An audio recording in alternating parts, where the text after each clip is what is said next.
Well, I get to begin here, and I'm going to do so, and then I'm going to look to my two colleagues to lead most of the session and then answer all the questions that you all have. And I'm sure some of you, I saw Cami here earlier, and maybe Cami is coming back. I don't know. I think so. So some of you are going to have more information than possibly myself or even Tamene know, but Tracey is the keeper of all of the information. But please, if you've got that information, I know John is returning from the bookstore, so he'll continue as well. So I think I know all of you. Probably the one that some of you may not know is Tracey and Tracey Abel. And Tracey has been a project manager that has led us through several renovations in the Student Center. And then Tamene, who also has been present for all the renovations I've been present. So they're going to know a heck of a lot more than I do. So we're going to try to keep this as informal as we can. And I thought, what can I tell you that's a little bit new and interesting that gets at, for some of you who are brand new, gets at some of the highlights of the renovation while also giving you some insights behind the scenes that you may not know. And so I thought I'd do that real quickly here by talking about the master planning process and how all of this has emerged over really a 20-year period. So does that sound okay? Is that good? So, because I think it's fascinating, and I begin with the premise of, and I always talk about this, that if it's in writing and you have a plan, you can make it happen. If you don't have anything in writing and you don't have a plan, it will never happen. And I think that's been the case with the LSC renovation, that back in, really in 2000, I think, Tamene, it was, and Tracey, I'm trying to remember, I think were you a part of that master plan process with us? In 2007 and Okay. set through the master plan. Okay. I wasn't the project manager. So that was the second master plan. So the first master plan was done in advance of what we call phase one, which is the transit center addition on that north side that we're currently renovating again.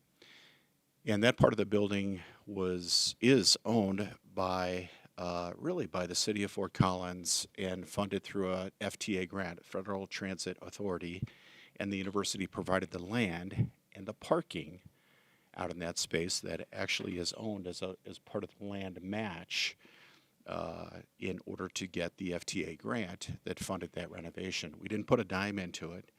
My point with that is that we did the renovation in tandem with the city of Fort Collins, and that master plan was done rather hurriedly in trying to anticipate the transit center being added to the student center. And the truth is that at that point, the transit center and the suggestion and interest of the city was to build a standalone transit center out by where the weather station is. And that didn't make any sense, right? We would have a standalone center sort of competing with the student center. We wouldn't find the kind of relationship that we have in the symbiotic relationship where students would experience public transportation as a part of a college union.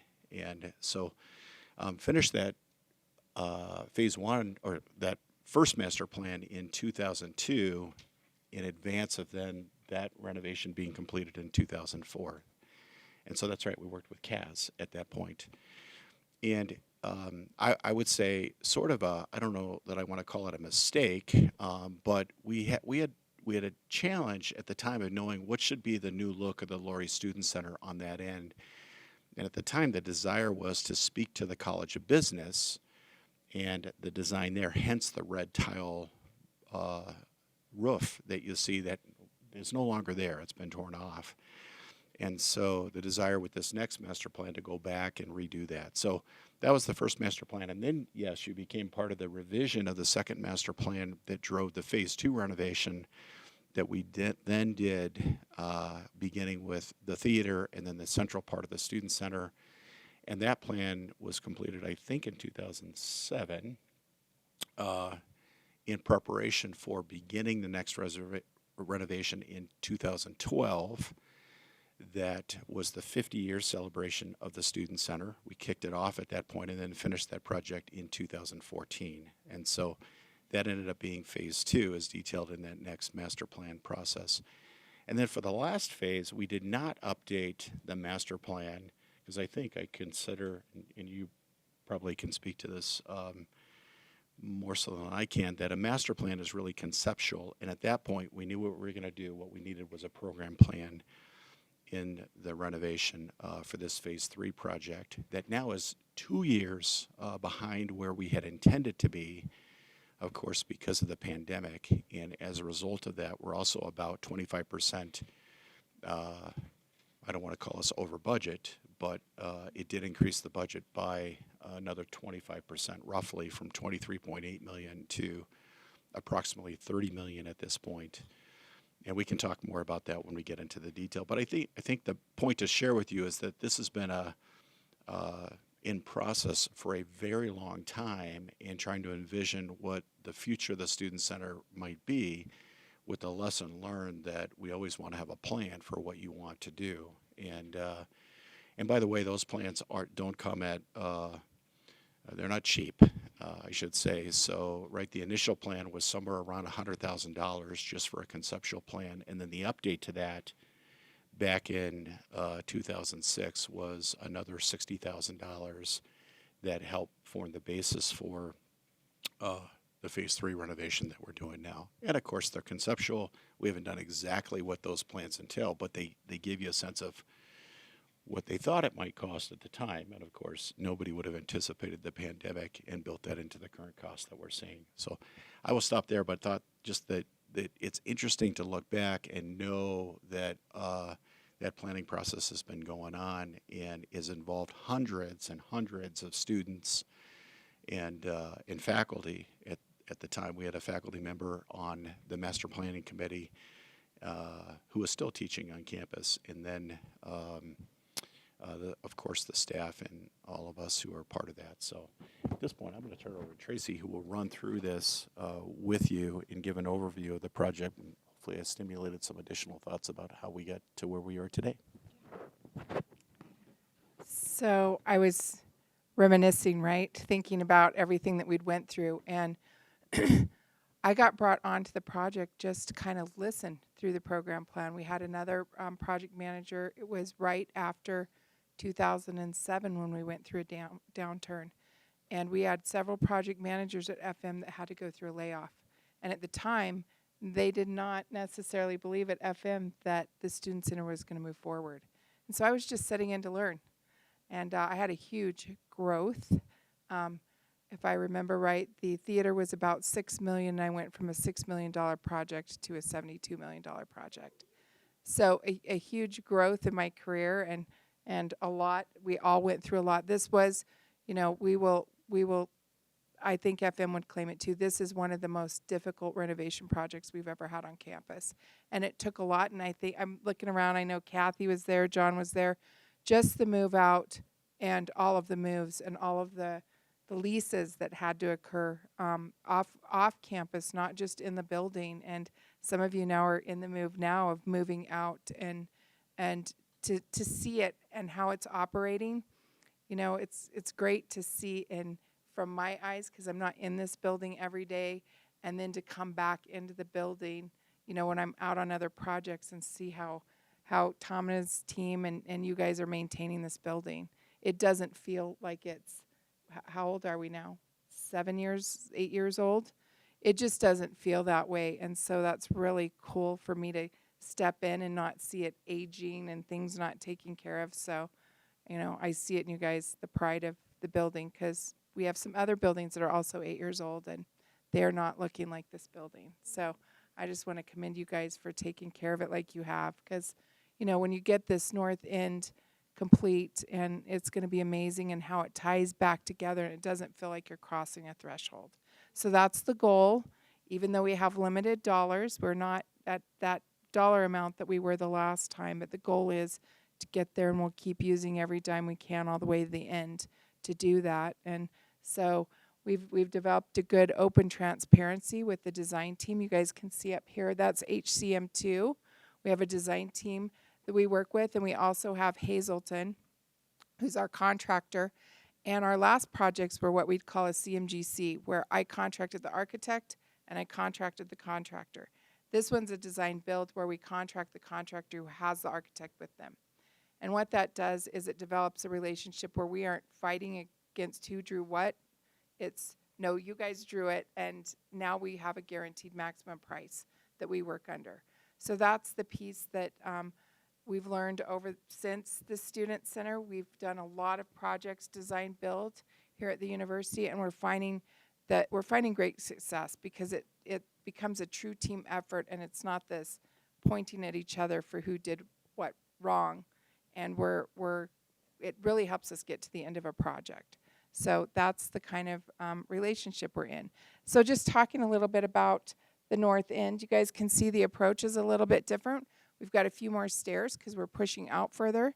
So we still have our ADA access and that inclusive piece more towards the west of the building. So you ramp in a straight shot and it's not a huge climb. It doesn't feel like engineering, how you kind of got that weird little bump up. So it should be a much smoother transition over there on the transit piece as well. It really goes with the architecture of the building now. You know, now that we've done these other two renovations, tying back into it will look a lot more like the west entry, not the east entry. It doesn't have the swoop, and saving funds, right? The swoop's a little bit more expensive, and needing to have one main entrance. And so this is a secondary entrance to the building, although it's probably the most traveled for transit and center. So I'll click forward, just kind of giving you a second view. Let's see, is it working? I don't know what I'm doing here. I don't know if I loaded it. Let me go up here. There we go. So now you can see we don't have very many buildings that have a metal panel that has this aluminum silver look to it. It's not shiny like a mirror, but we don't have too many buildings on campus. And to give it that look from the street side and to give it a presence for this building, it kind of steps back.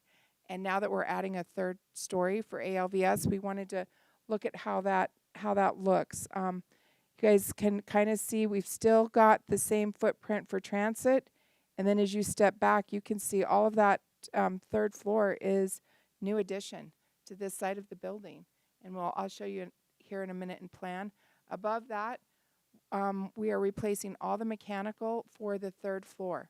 We do not have it in the budget for 2 and 1, but all the third floor ceilings are out right now. I mean, if you went up there, you'd be like, oh, they trashed it. They have trashed it. They're working to get through to start in times that they can hang in between the time that they're putting up back the north end structure. So getting all the mechanical.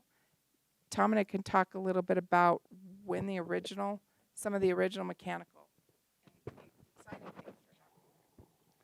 Yeah, so we are going to feel good in here in this building when it's done because of the fact that we've had quite a bit of aging mechanical. I believe the AC 1 and 2, we call them, were here by Monica area, by catering area there.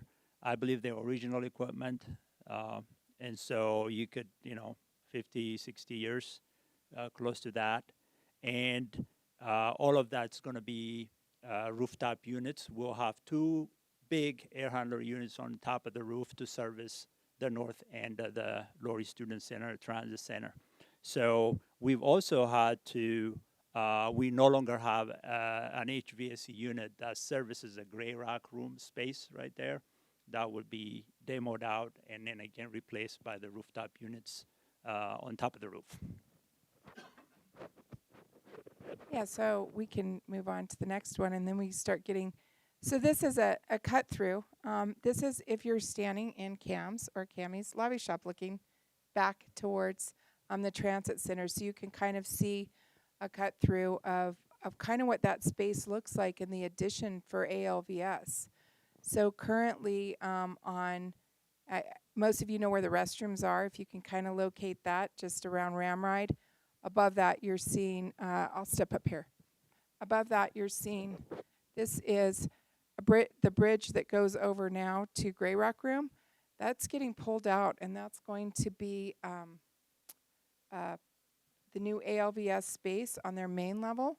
And then it goes up to 2, and it spans across all the way over to the meeting rooms. So you'll see it more in floor plan, but it's nice to see in 3D so you can kind of get a visual of 3D in that space. So do you guys have any questions on that? Because sometimes, yeah, go ahead. It is. So there'll be an internal stair that I'll show you. They'll have an internal stair, and then also the elevator now will go to level 3. So I know if you work on that end of the building and trying to get someone up there that needs an elevator, it's just painful to get all the way down and all the way back. Now it'll go to level 3. Yeah, thanks, Mike.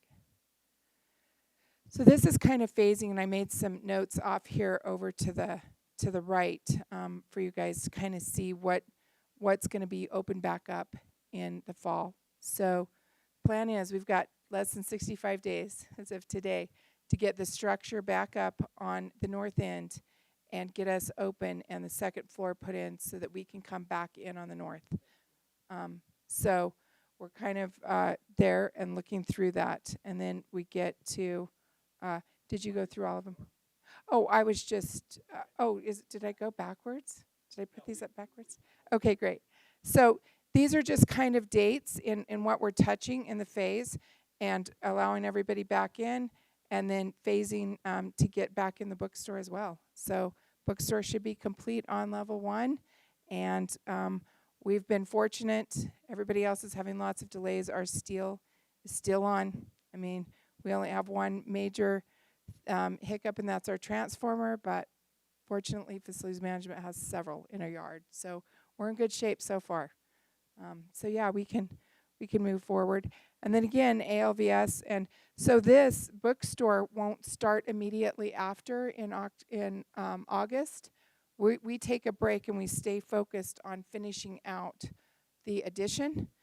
And John can attest to that. He needs us to allow him to sell books through fall and spring and do business. And then we'll take them back offline in February. So they'll go offline from February till May so that we can finish up that and the hall. And we'll all be, that hallway is going to be a little difficult in that time because we've got to do their terrazzo and some of those things. So we'll start putting together a plan of how we travel around those areas as well. And then same thing, the additions popping up to 3. You're getting a new elevator in this location. These stairs here will be closed throughout the life of the project. Just for safety, the contractors need a place to travel up and down.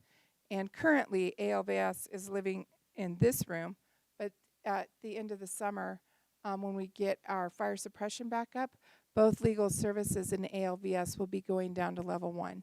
Legal services will be in student orgs, which is room 140. And then ALVS will be in fast print.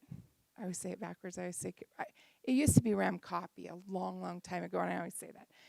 In fast print for the life of the rest of the project. So for all of next, both semesters, that's where they will be located until we get their space finished and can move them back up. And then we're also, this will stay offline the entire year. The contractors are working back here.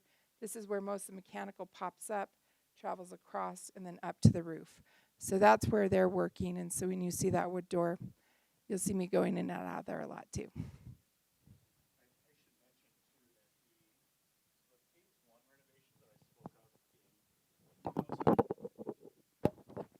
Three, I think at that point, we knew that we would do a third floor addition, so the elevator was made so that we could take it up. And I think that's probably why, as I think about it now, I'm having a flashback, that we didn't spend a lot of time on what that roof was going to look like. We knew it would come off. I also think at that point in time, you don't think about the severity of what it means to come back and put an upper level addition on that end of the building. So it's fascinating knowing that we were going to do that, but it's finally happening, and Yeah, and I don't think at that point in time we did not know that ALVS would go in that location, but we had some plans around 2007 and 8 that depicted ALVS expanding on that end of the building. Well, and the cost of expansion if you're not going to do it.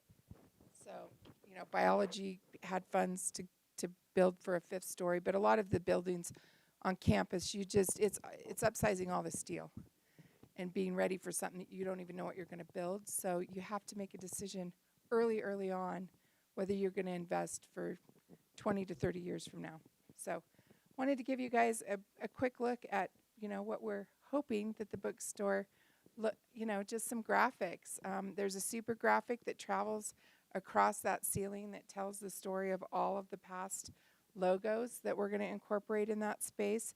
Just some of the finishes, some of the carpets in that area, gray tones, going to greens, golds, some of those things that we've picked a lot of the finishes already. So it should have a very similar look. This is level 200 right now, and we won't be starting that till February. So we can go on and look at the next one in level 100. Or I guess you can see down to level 100. So again, here's the super graphic. And this comes off of what they do is they do a model for us through the project. It's the fly through. They combined it with what we call a BIM model, and they test it. Really, who drives that is mechanical engineers, even though the architects also have it. But they're trying to test everything that clashes above ceiling. So they're wanting a 3D model to see how we make it all fit. And so they start the model and work back and forth with the architect team, and then they can put it together in a space like this. So it's not always the architect who drives that model. And then we get to Alvarez's lounge and kitchen. So this is internal to the space a little bit. So this is a kitchen area that they've got a long table. The furniture, they want it a little bit differently. Where this seating is, that's going to be more of a lounge area sofa. But again, it's just a model and to kind of depict the space, bringing in a lot of the materials that are happening in the rest of this space. This is closer to that level 200 where I showed you the glass. So you're kind of now walking into the space. Off to the far right's kind of a quiet room, and then the open space and stairs that lead up and down. Upstairs is mainly salute. That's what's on the upper portion, and some meeting spaces. And so now I could talk a little bit more about floor plan and what's getting touched. So the gray areas, they aren't getting touched. Level 100, not a lot changes on the floor plan. Bathrooms, completely ripped out down there. All new bathrooms. We had to take 1, 2, and 3 out at the same time because of the risers, so it's a little inconvenient down on that north end right now. But we had to touch all of them, and we're going to try to get one finished first, and then we'll work our way up. Mid-fall, probably before one's done. We don't believe it's going to be done August 4th. It's just too much work to get done in that amount of time. But yeah, restrooms, and then all new finishes and new ceilings in the bookstore. So working through that space too.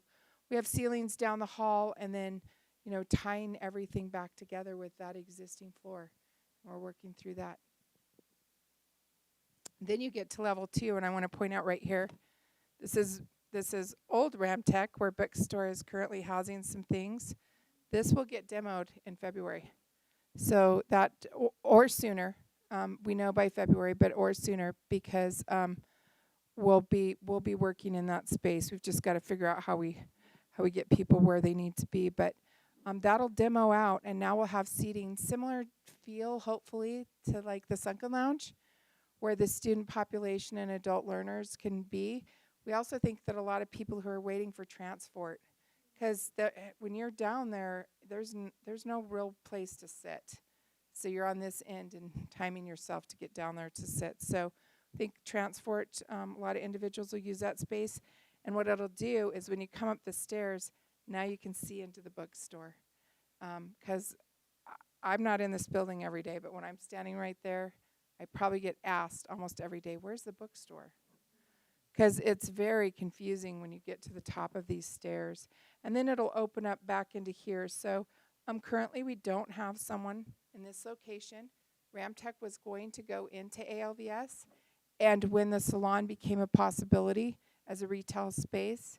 They decided to stay there permanently because this is a little bit out of the way for what they do. If I remember right, is that where they started? I was trying to remember oh no, they were way over here. Yeah. So I was trying to think of exterior doors. So just kind of seeing the layout. So you get here, then ALVS's door is here.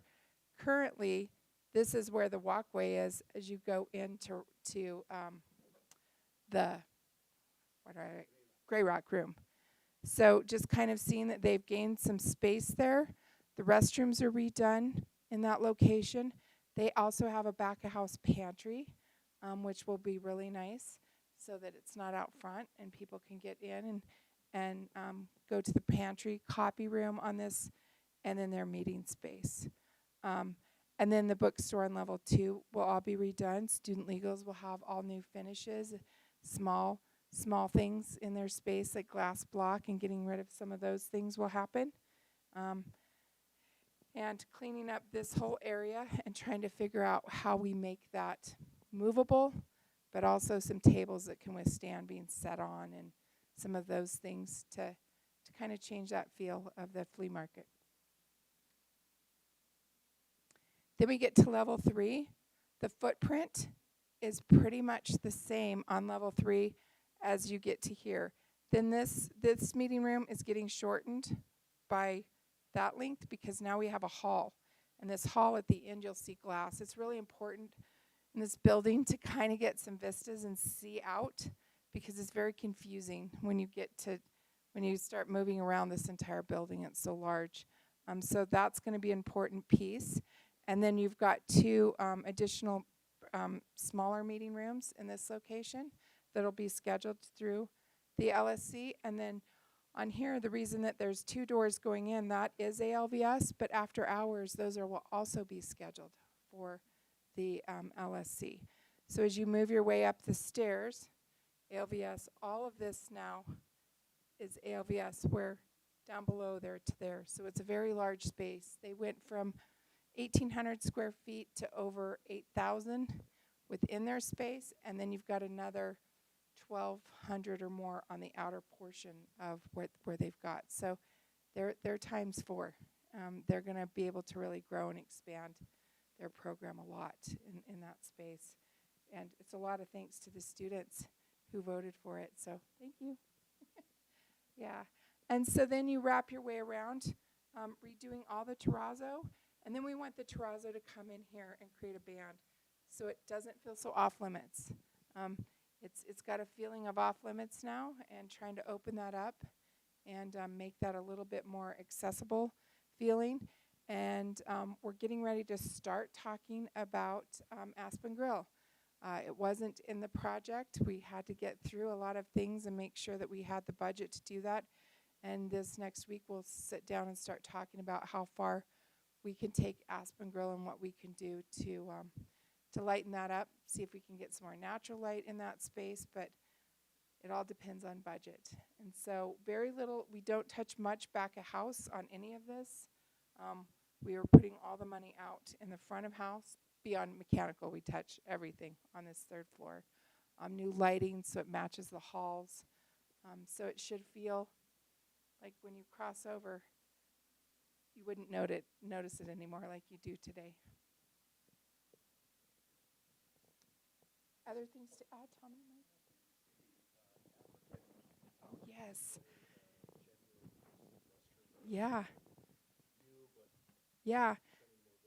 So we have a gender-inclusive restroom, but we also have an adult changing station that's movable. So when we have individuals here for the day, they're not having to leave. And so it's a nice space in there for them. So the table's movable, and it's not just at one height. So that's really exciting to get into this project. So that's in this location. And then the restrooms are all getting redone in this space. And then when you come down here, we will have a case here in this location, case similar to this, where it's inset into the wall that's in this location. And then another one, I believe, right here or here. I think it's right here. and then just some spotlight, because most of this is African art that will need, that's 3D. So it needs cases. It's not just hanging art. And then we're also talking about a display for indigenous peoples that we might put in one of these locations. I think Ty and Pam are working on that right now to kind of determine what that art is. So once we know what it is, we'll know if we need a case or if it's 2D artwork or what it is that we're accommodating or looking at. So we still have time to make those changes, but we did need to know on this one, just in this opening, what we were doing. So planning happens really early on. If you guys have ever gone through a home, to build a home, you get to go along the way, but planning for this project happened 2.5 years ago. And so starting to make changes is always, that's the hardest part, because I'm used to seeing it in 3D, but I know that 90% of other people don't, and reminding me, I don't know what you're talking about. It's okay. It's okay to say, you need to show me it in a visual so that you guys can capture what we're trying to do. So, yeah. Other things in this area? Right now, we've got small budgets for carpet and ceiling in both of these locations. We'll see how far we stretch and what we want to do to the walls in those locations. We just know that that's something we could come back and do later at the end of a project, compared to things that are hidden in the walls, things that are going to affect us long term, that we could come back in a year or two if we wanted to upgrade and do something. So trying to balance that as well, making sure that we are spending our money wisely and not having to come back and redo things.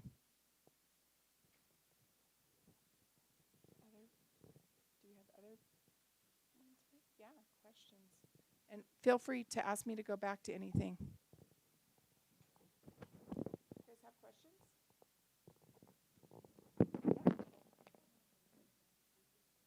Yeah.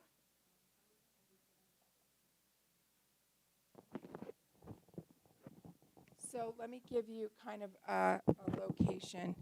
Currently, here's the stairs that go up from the transit center to 3. And currently, this wall ends right here.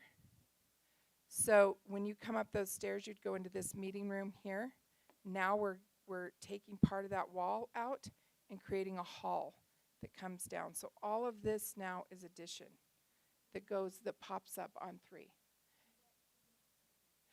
Yeah, this is to the north of the building. And so, here's where here's where we stopped on the 2014 renovation, kind of where you walk down that hall. You kind of see kind of into that meeting room. Now you're going to see out almost some sunlight. I mean, it's not going to be like you can't see that whole length, but you'll be able to kind of understand that you're headed north, because sometimes you get kind of turned around up there. So these meeting rooms will all get refreshed. We are not taking off the pigeonhole on the exterior. The cost to do that, we would have loved to do all new windows and take off the pigeonhole. But when you do that, what you're looking at is cinder block. That's what's behind that. There's not a finished building or stone. So we would have spent a pretty penny on both this side and this side. So we chose to spend it on the interior for the LSC funds, and we really needed to keep the funds at ALVS with what the students voted for with ALVS and give you guys the square footage in that space. So yeah. Yes.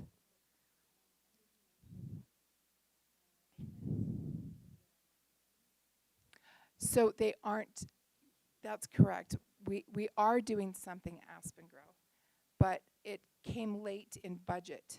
So Aspen Grill for a long time we were just going to finish the customer space and spend some money in there and upgrading finishes and possibly the floor. But we want to look at it deeper and see if we can redo the restrooms, because they aren't inclusive. The door is like this wide, and I have a problem getting through it. So it is tiny. So we are looking at trying to figure out how either we have to keep the toilet count, it's a code thing, or if we're not able to keep if we can vary from the code, we want to do 2 gender inclusive restrooms, similar to the one down here on 3 if you've ever been off of 300. So we'd like, and I think, is there another one? I'm trying to think where the other one. Yes, similar to that, we'd like to do 2 in there, but code may not allow us because with a building this large, it requires so many toilet count. And we know it doesn't make sense that you wouldn't come out of the ballroom and go through a restaurant to the restroom, but code doesn't know that. So we're going to try to make that happen and change this up in this space. And then back of the house, we know that we want to put in some flooring similar to the kitchen we currently have. It'll reduce noise. It'll help with the ballroom and the noise that happens in between those 2 walls. And so, yeah, we're wanting to really upgrade that space. There's a lot of abatement that happens in there. And so before funding got added, we weren't touching the restrooms or the office or anything. But we'll run through some iterations with everyone and dollars that reside with those iterations and then determine what works best. Yeah, so this area too, it'll feel completely different.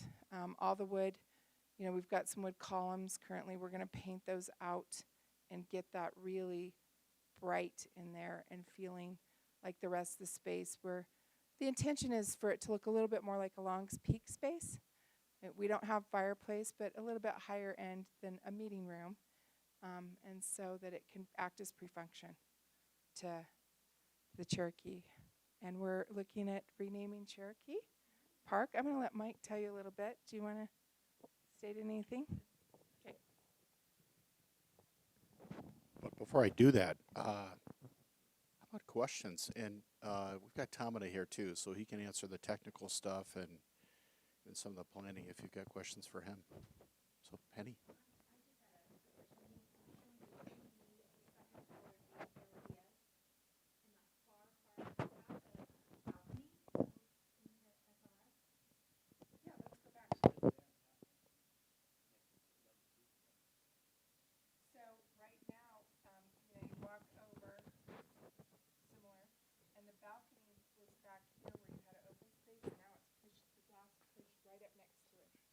Oh, this one?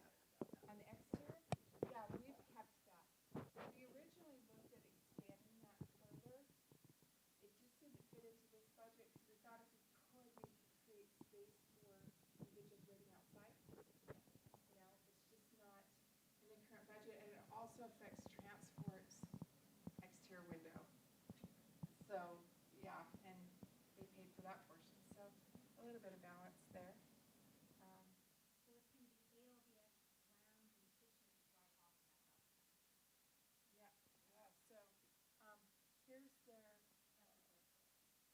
Here's a kitchen space, and here's kind of a coffee space. So both break spaces. They're thinking a little bit more sofa lounge, not so formal and study. Here's some study space. Here's their quiet study space, director's office. So yeah, and then they'll move upstairs for additional offices. Here's their pantry, copy room, and then entrance desk. They get access to the balcony, obviously, you can see the door there. Could you reference, like, I'm curious about the funding of that space. My understanding is there was a pretty significant donation as well. There was a student, like, vote for it too? I'm not sure on the donation. Yeah, there was not a donation that has come through at this point. So there have been a couple of solicitations, and I think we remain hopeful that that donation would help, which would reduce the debt service requirement for that student fee increase, which was $12.25 per student per semester. Yeah. Yeah. So Tracey's done a great job just maintaining the separateness. And in the end, there's so much overlap between that and, you know, if you were building a standalone building for ALVS, they would need restrooms, elevator, more lounge space, and so on. So it's really, again, been a good partnership in use of that funding, and then the self-funding portion of the student center, which did not rely upon a student fee increase. Tamene? Sure. Yeah, and I think there is a adult changing station in level 300 there, next to the bathrooms, all gender restroom as well. And I think the biggest thing, if you all like the terrazzo flooring that you see on this end, how shiny it is and stays clean most of the time, I think we're extending that all the way north and then all the way to through the U Club flooring there. So I wanted to add that.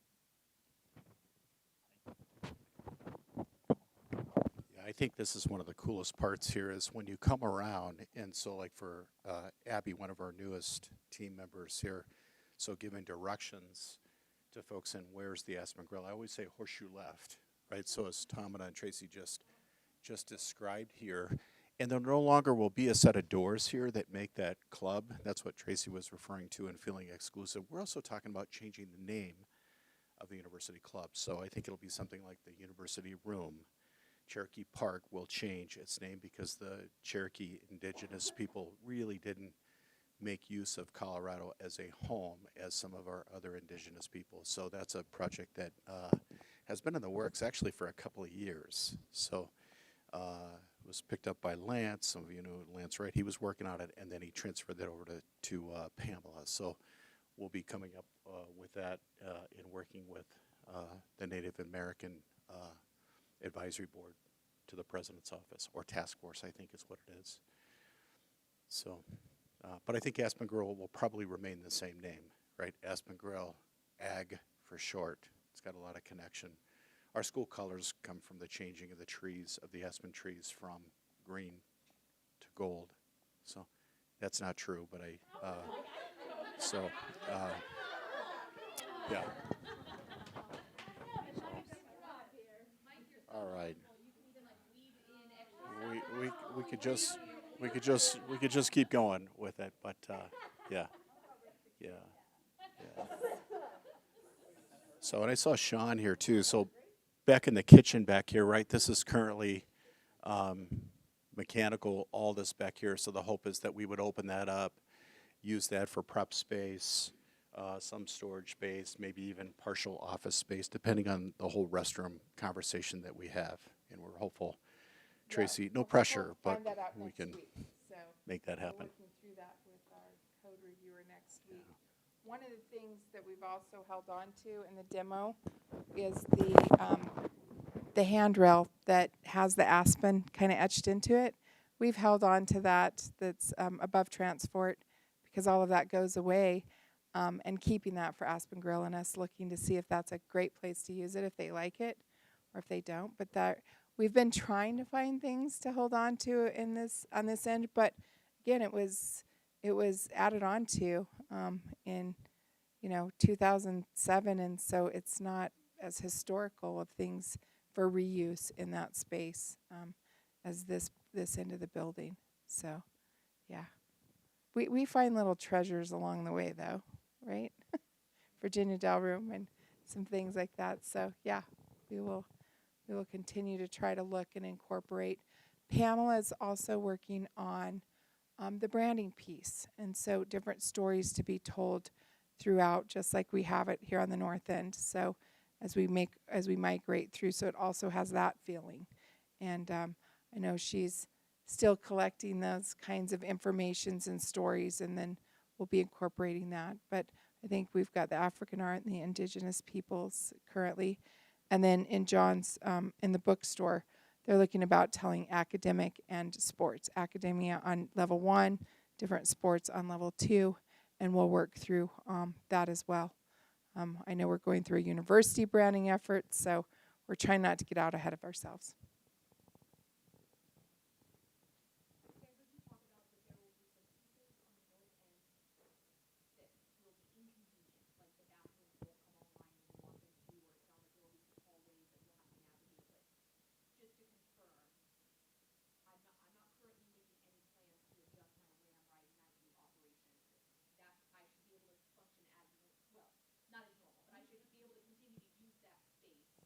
Yes.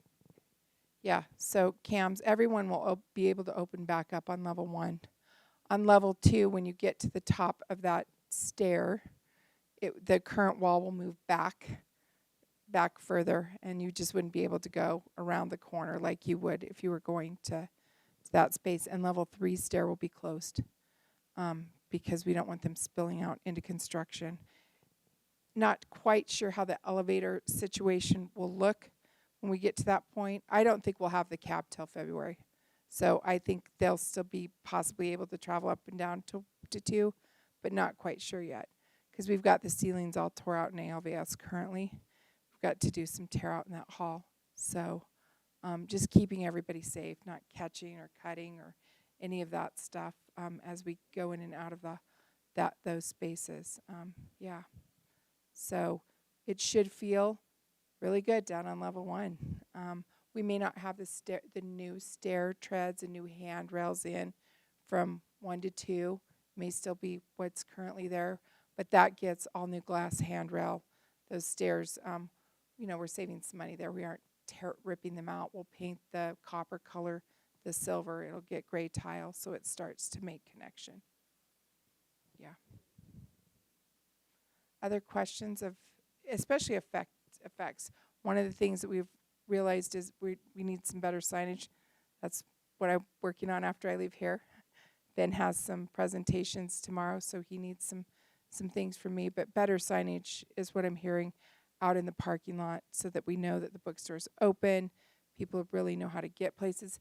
They've learned that if they're in summer classes, but if they're visiting, they haven't. And so any suggestions that you guys have that you're seeing from your perspective, I do want to know about it because we need to make sure it's not frustrating. We have first timers here.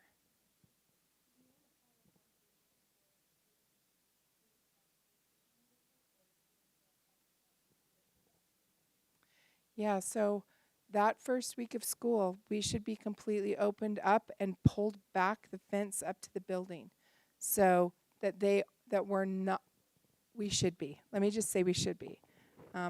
That we're planning that and watching our schedule, and we would be putting out notices if we got behind schedule. But our current date that we're wanting the contractors to turn over and be fully inspected is August 4th. And so it's really determined by our fire department, but we've let them know, like the bookstore, we need to be moving metal bookshelves back in Cam's space, getting her space set up so that when they say yes, then they can load things. So that we backed it up to the 4th and not pushed into the following week so that we have a little bit of float if something were to happen. But they'll be working a lot of weekends. They know that. They know the pressure and the time and how important it is for business. We really need to be back and open for business.